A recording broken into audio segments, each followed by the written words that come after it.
오늘 뉴욕주 예비선거가 실시됐습니다. 트럼프 전 대통령이 핵무기 관련 문서와 김정일의 친서 등을 포함해 무려 300여 건의 기밀 문건을 백악관에서 몰래 가져나간 것으로 드러났습니다.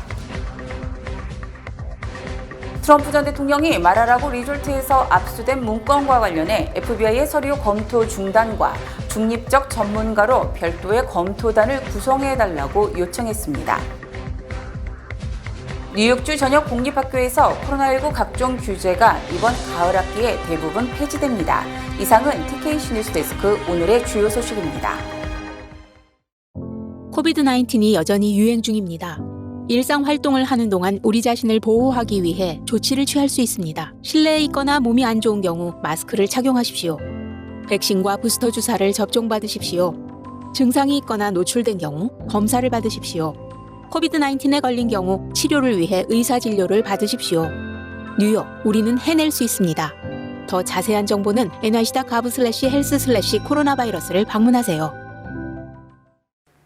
비즈니스에 새로운 변화가 필요하신 분들께 힘을 더해주는 은행, 새로워진 PCB뱅크 제공입니다. 시청자 여러분 안녕하십니까? 8월 23일 화요일 TKC 뉴스데스크 첫 소식입니다. 오늘 뉴욕주 예비선거가 실시됐습니다. 두 번에 걸쳐 치러지는 예비선거 중 오늘은 연방 하원 의원과 주 상원 의원 등의 예비선거를 통해 11월 본선거에 출마할 정당별 후보를 선발했습니다. 이번 선거에서 가장 눈에 띄는 곳은 65선거구의 대만계 율린유 뉴욕주 하원 의원, 이 선거구의 칼리나 리베라 뉴욕시 의원 등 10여 명의 후보가 뛰어든 연방하원 10선거구 민주당 경선입니다. 또한 맨하탄의 코리아타운 등 미타운 지역을 관할하는 연방하원 12선거구 민주당 경선에서 선거구 재조정의 영향으로 10선거구의 제롤드 네들러 연방하원 의원과 12선거구의 캐롤린 멀로니 두 현역 의원들의 맞대결도 주목받고 있습니다. 한인 밀집 지역인 베이사이드, 리들렉, 그레인넥, 더글라스톤 등을 포함하는 연방하원 3선거구에는 민주당 후보 로버트 지머맨이 출마했습니다. 한편 선거관리위원회에 따르면 21일까지 진행된 조기 투표에서 76,335명이 투표권을 행사한 것으로 집계됐습니다. 트럼프 전 대통령이 핵무기 관련 문서와 김정일의 친서 등을 포함해 무려 300여 건의 기밀 문건을 백악관에서 몰래 가져나간 것으로 드러났습니다. 뉴욕타임즈는 어제 연방수사국이 지난 8일 트럼프 전 대통령의 사저인 마라라고 리조트의 압수수색에 나서기까지의 과정을 상세히 소개하고 몰래 반출한 기밀문서가 300건이 넘는다고 보도했습니다. 뉴욕타임즈는 수사의 발단은 국가기록원이 트럼프 전 대통령 재임 시 생산된 백악관 문건 일부가 인계되지 않았다는 이의제기에 따른 것이며 이 중에는 김정은 북한 국무위원장이 트럼프 전 대통령에게 보낸 친서가 포함돼 있었다고 밝혔습니다. 국가기록원은 언론 보도를 통해 김정은이 트럼프 전 대통령에게 친서를 보냈음을 알고 있었지만 이 편지가 국가기록원에 넘어오지 않음에 따라 트럼프 전 대통령이 기밀문서를 들고 나갔다는 의혹을 가졌던 것으로 알려졌습니다. 트럼프 전 대통령과 김정은은 비핵화 협상 과정에서 무려 27통 이상의 편지를 주고받았으며 국가기록원은 2021년 1월까지 이들 문건을 반납하라고 요구했지만 트럼프 전 대통령은 편지는 자신의 것이라며 반발한 것으로 전해졌습니다. 그 뒤 국가기록원은 올해 1월과 6월 그리고 8월 등 3차례에 걸쳐 일부 기밀문서 등 300여 건을 회수했지만 연방법무부가 지난 6월 말 마라라고 리조트 CCTV를 분석한 결과 문서가 든 상자를 반출하는 모습 등이 발견돼 강제로 압수수색에 나선 것으로 드러났습니다. 트럼프 전 대통령이 마라라고 리조트에서 압수된 문건과 관련해 FBI의 서류 검토 중단과 중립적 전문가로 별도의 검토단을 구성해달라고 요청했습니다. 트럼프 전 대통령은 어제 플로리다 남부 연방법원의 중립적인 전문가가 압수문서의 기밀 여부를 검토해야 한다며 검토단 구성을 요청했으며 또 FBI의 문서 검토는 중단돼야 한다고 요구했습니다. 트럼프 전 대통령 측은 이 사안은 공익의 문제이며 트럼프 전 대통령의 헌법적 권리뿐만 아니라 대통령 특권이 쟁점이기 때문에 단순한 보호장치로는 부족하다면서 중립적 검토단 구성을 촉구했습니다.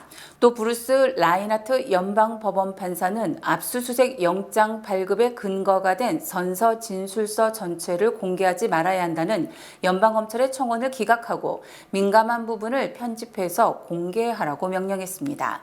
특히 라인하트 판사는 이 명령에서 연방검찰이 지나치게 광범위하게 편집해서 의미가 없는 공개가 될 수 있다며 우려를 표했고, 트럼프 전 대통령 측도 원본을 제출하라고 요구했습니다.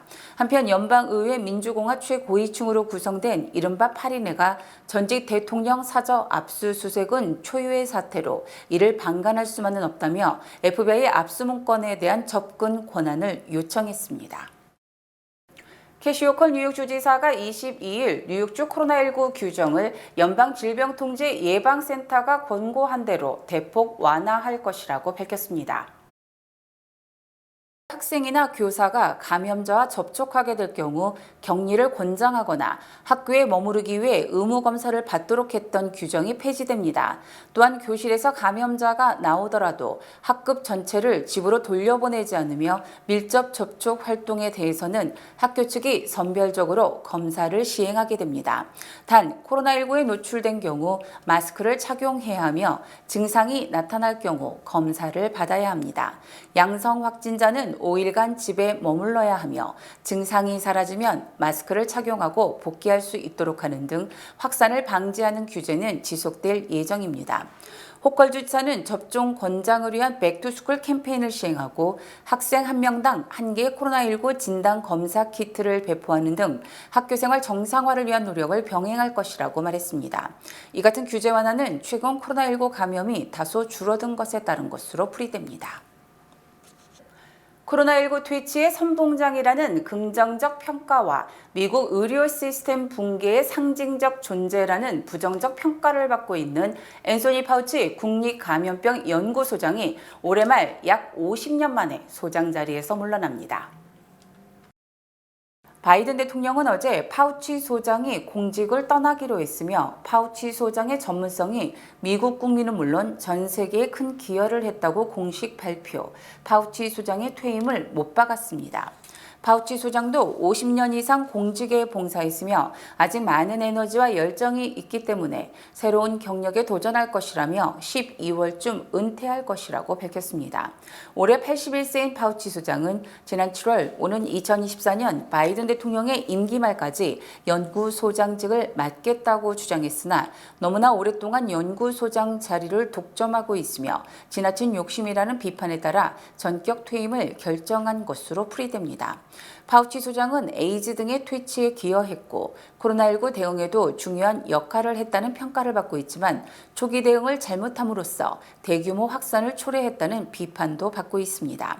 특히 지난 17일 로셀 윌렌스키 연방질병통제예방센터 국장이 코로나19 대응이 너무나 미흡했다고 시인한 뒤 대대적 조직 개편을 단행한다고 발표함에 따라 파우치 소장의 퇴임 없이는 어떠한 조직 개편이나 인적 쇄신도 의미가 없다는 지적에 따른 것입니다. 파우치 소장은 감염병 연구소에 50년 이상 재직했으며 81세가 될 때까지 무려 38년간 연구소장 직책을 맡음으로써 연구소의 활력을 불어넣기는커녕 많은 유능한 인력들이 승진 희망을 잃음에 따라 연구소를 떠나게 됨으로써 보건 위기를 초래했다는 평가를 받고 있습니다. 바이든 대통령이 백악관에서 반인종차별 범죄 회의를 개최하기로 해 많은 관심을 모으고 있습니다. 미국 내 인종차별 증오범죄가 끊이지 않자 오는 9월 15일 백악관에서는 반증오폭력에 대한 범사회적 회의가 개최되며 이에 따른 증오범죄 대책이 마련될 수 있을지에 대한 기대도 커지고 있습니다. 하지만 오는 11월 중간선거를 앞두고 소수의 표 확보를 위한 선거 전략이라는 분석도 있어 얼마나 실질적인 방안이 마련될 수 있을지는 불분명한 상태입니다.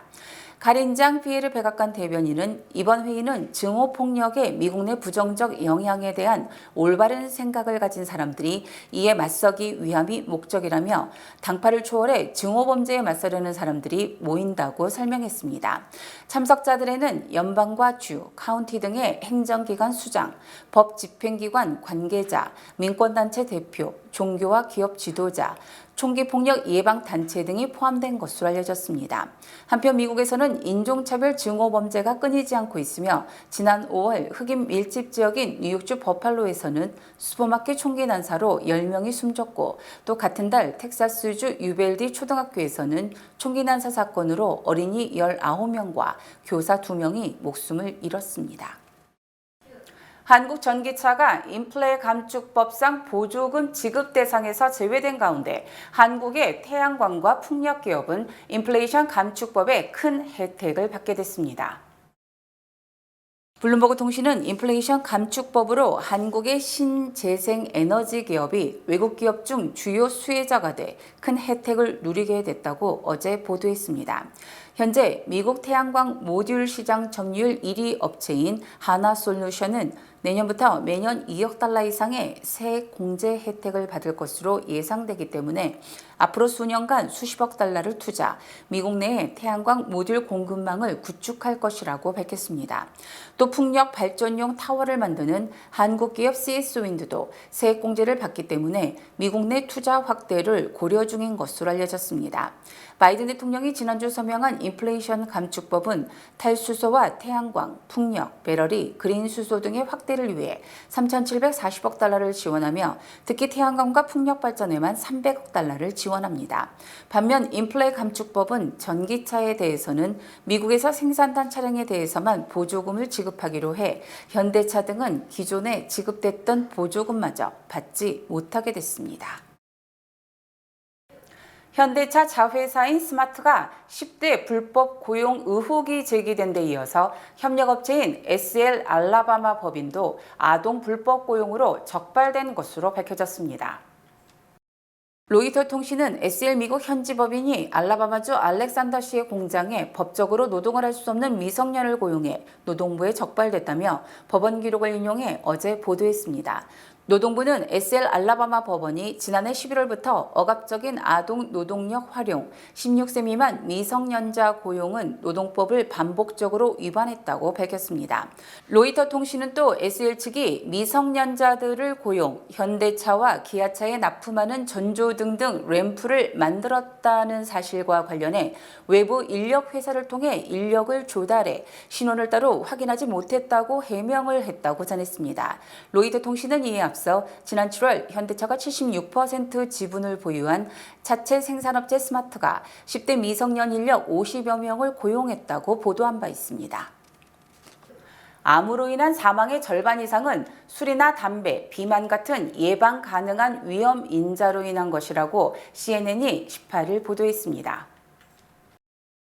워싱턴대 보건측정평가연구소 연구진은 건강지표평가연구소의 글로벌 질병부담 프로젝트가 수집한 2010-2019년 204개국의 암 사망 데이터를 바탕으로 23개 암 유형과 34개 위험 요인을 조사했으며 그 결과 모든 암 사망자의 44.4%가 흡연, 과음, 높은 체질량 지수 같은 예방 가능한 위험 요인에 기인한다는 것을 발견했습니다.